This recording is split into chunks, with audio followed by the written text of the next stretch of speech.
This is the second program in a series in which I team up with Steve Perillo to travel around Italy.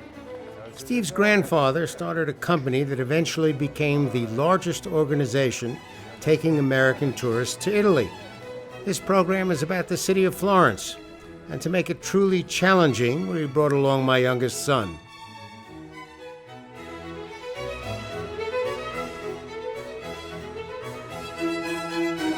Steve thinks the two things that every tourist to Florence wants to see are the cathedral, which is called the Duomo.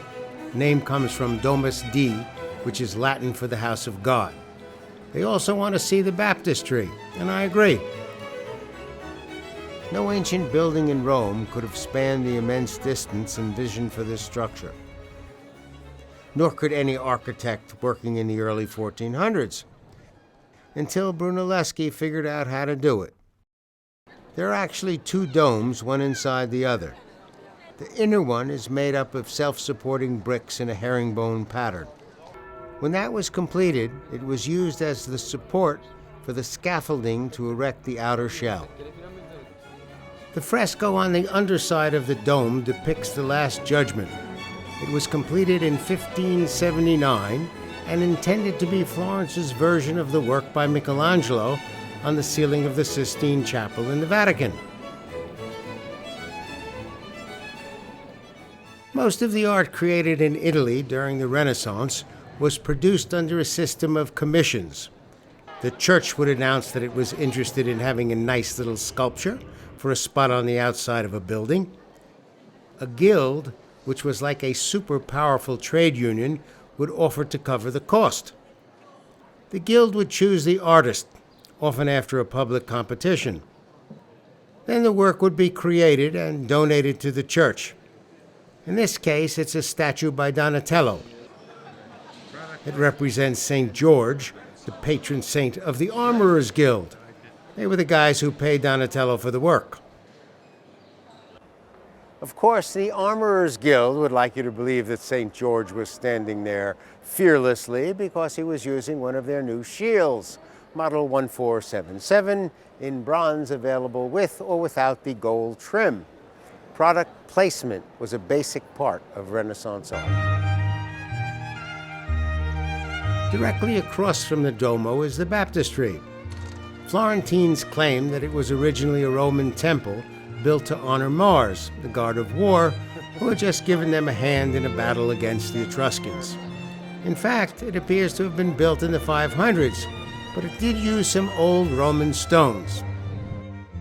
Italian cities are always trying to extend their history into the past. Unlike my cousin who keeps maintaining she's getting younger, Italian cities keep claiming to be getting older. The mosaics in the dome illustrate the history of the Bible, from creation to the Last Judgment.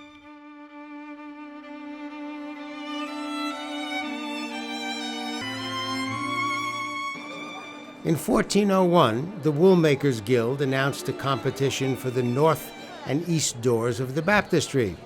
Ghiberti won. His north doors illustrate the life of Christ. The east doors present the stories of the Old Testament. When Michelangelo saw them, he called them the Gates of Paradise.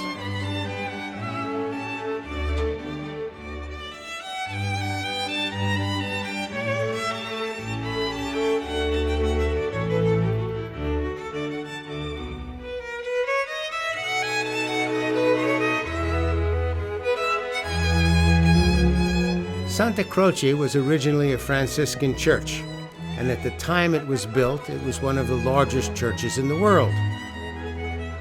It became the burial site for many of the most famous Florentines.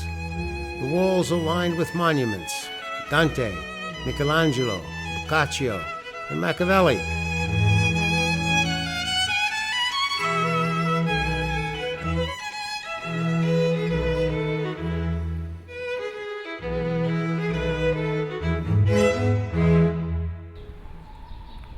Since the 1300s, the area around Santa Croce has been the leatherworking center of Florence, and the Santa Croce Monastery was a big customer.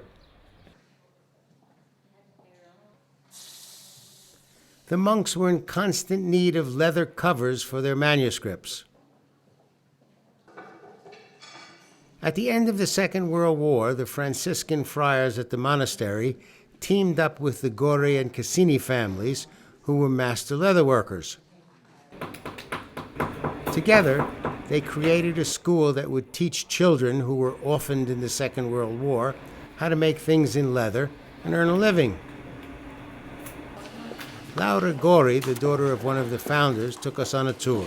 And this is what they make when they come for the short-term classes, which is this for the 3 hours class. And, they start selecting the leather with the color, the combination of colors. Then Carlo, which is a master craftsman, helps them punching the holes and tell them how to put it together. And imagine, for such a very plain item, it takes minimum 3 hours. Since Florence became the capital of fashion, Italian fashion, my father decided that these kids needed to learn how to make fashion to be able to find a job after they left the school. And so we specialize in handbags. Well, we have two parallel activities now. One is the school, which is here, as you see, which is now international. And one is the workshop and display rooms upstairs and down here, where the master craftsmen, with the help of the younger artisans, whom I select among the best of our students and enroll in our workshop, they produce the leather lines displayed upstairs in our showrooms.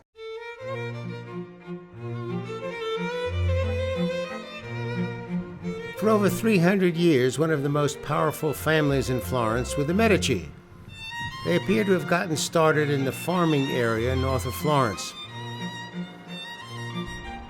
The name is the plural of medical doctor, and at some point that was probably the family profession. During the 1300s, they were very successful in the wool trade. It was okay, but they soon realized that the real power was in banking. They opened their own bank, which vastly increased their wealth. They also became extremely popular with the general public by supporting the introduction of a proportional tax.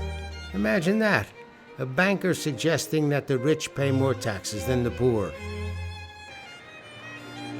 The biggest accomplishment of the Medici, however, was their sponsorship of art and architecture in Florence, which was made possible by their great wealth.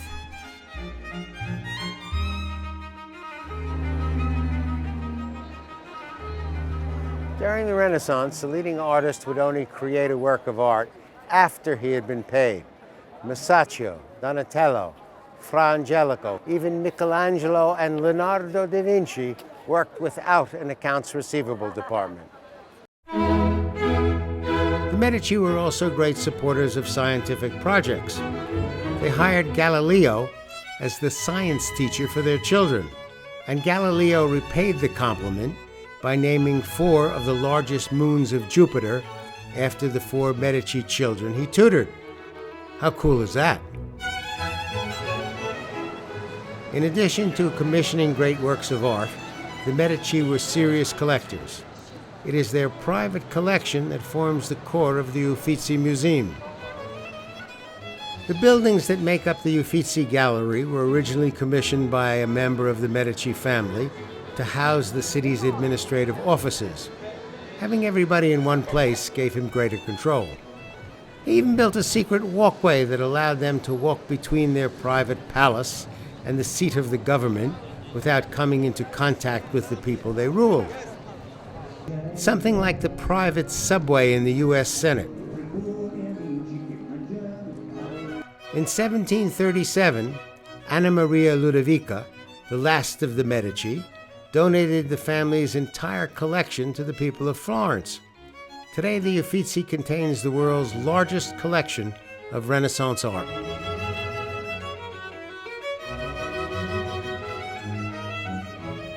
It is virtually impossible to walk around Florence and not be confronted with the Medici.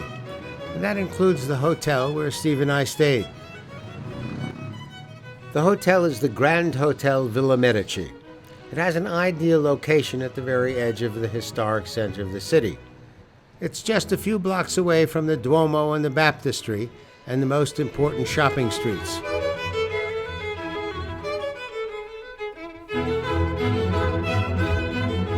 The hotel itself was built into an 18th century residence and still has much of that traditional character.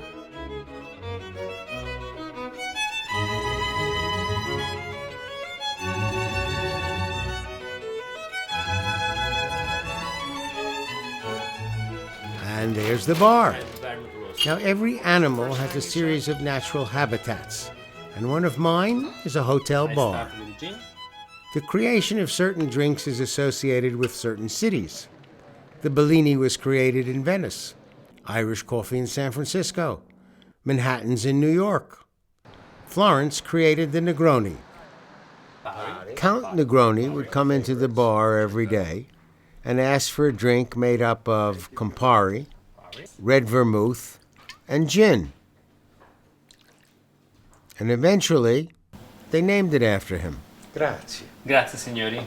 That looks good. Here's looking at you, kid. Cheers. Cheers. Proust na zdrovje.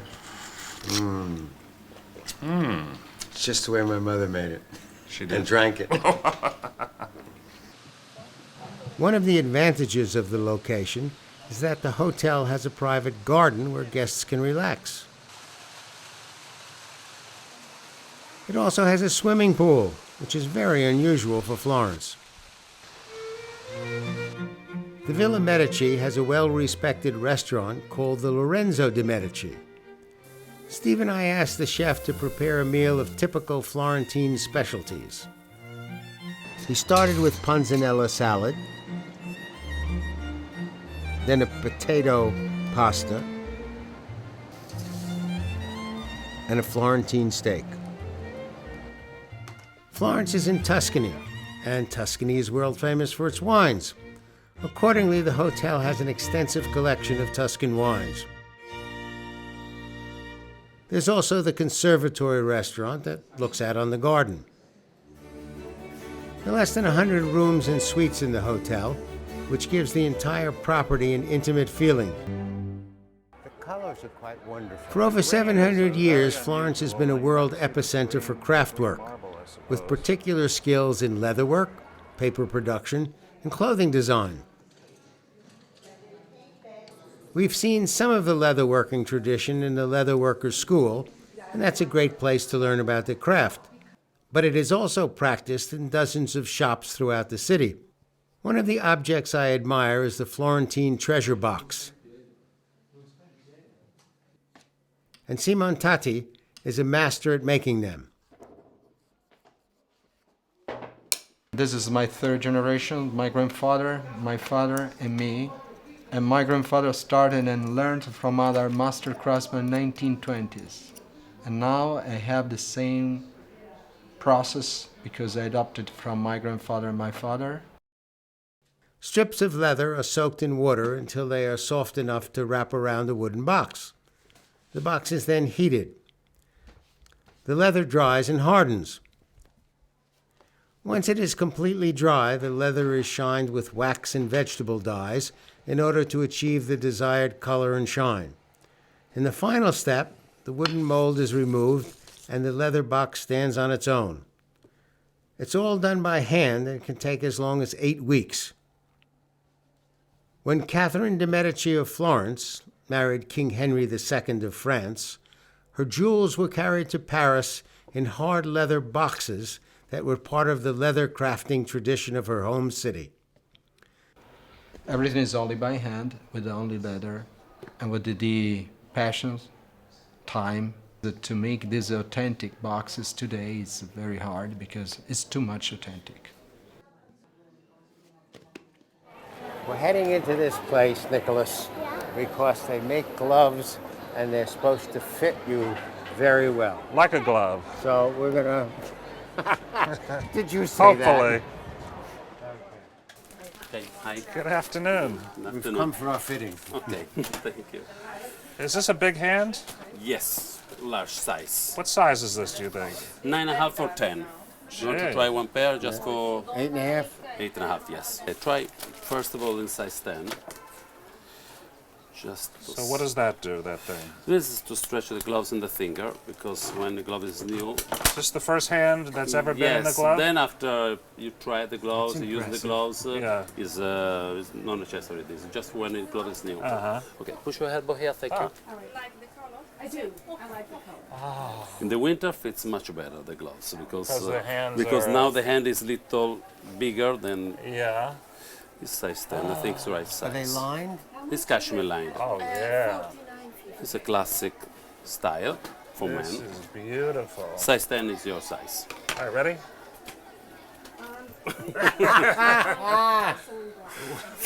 How do we know if it's a good quality glove and it's a good fit? You try the gloves, check first of all that has to fit correctly in the length. Right up to the tip and Yes. solid there. It's down. If you find the gloves that is too long or too short in the finger, it's not right size.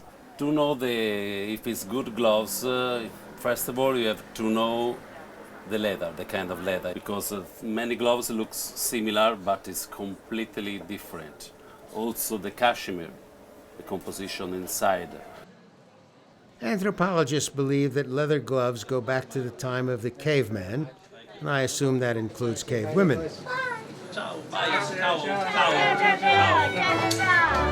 Apparently, whenever there was a situation where people wanted to protect their hands, they developed a glove. Gloves were even found in the tomb of Egypt's King Tutankhamun. You couldn't be a well-dressed knight at the Round Table, or anywhere else for that matter, if you didn't have a nice pair of gloves. Most gloves come in pairs, and you'd think that half a pair would not be particularly interesting. Well, guess again. Michael Jackson's single glove sold for just under $500,000. There's also a long tradition of making marbleized paper. Hello. Hi, Nicholas. How you doing? Good. My son Nicholas stopped in for a lesson. Okay, let's go together here. Hey. So what we have here, see, this is a glue, and we use this material to decorate the paper following this old method. It was used by the bookbinders, you know? Let's start with the blue. You hold this hammer, and we go on top. And all around.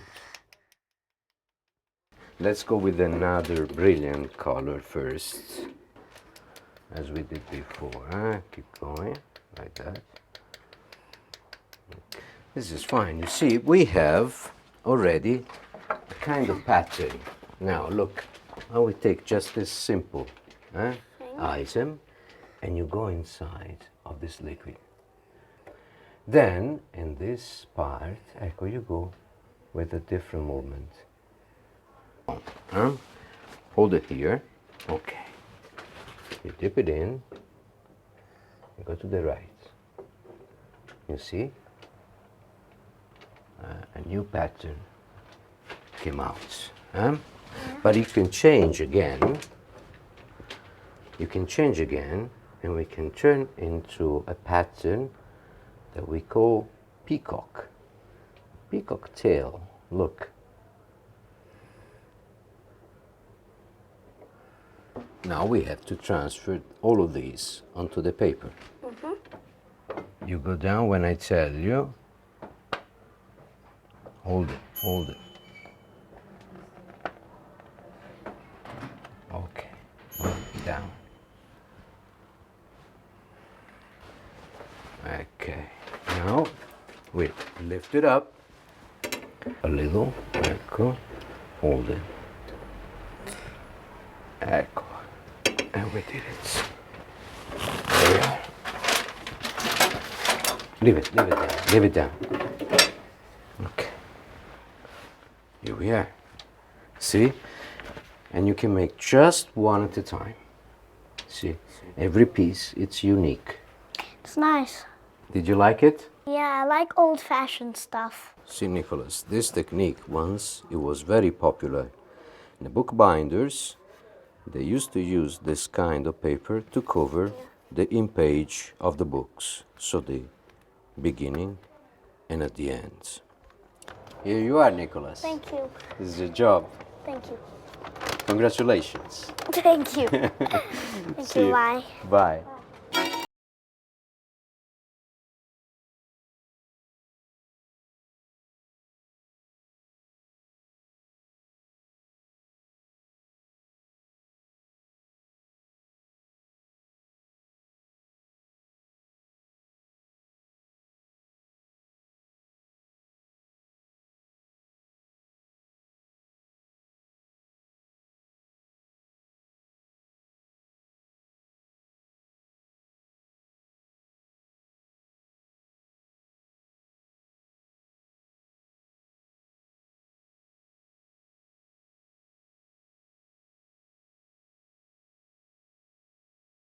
He told me that that shoe was originally made for Marilyn Monroe in Some Like It Hot.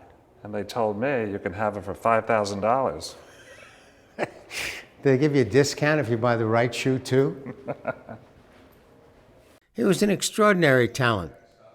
His anatomical studies of the foot led to a revolutionary technique for making shoes. Salvatore Ferragamo was the inventor of the platform shoe, and this is one he developed for Judy Garland.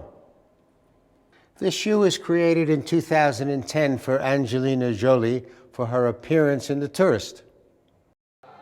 He made special shoes for Marilyn Monroe, Greta Garbo, Audrey Hepburn, Lauren Bacall, Sophia Loren, and Julia Roberts. In films, it was sound technology that made it possible for women to talk. But it was Salvatore Ferragamo who made it possible for them to walk.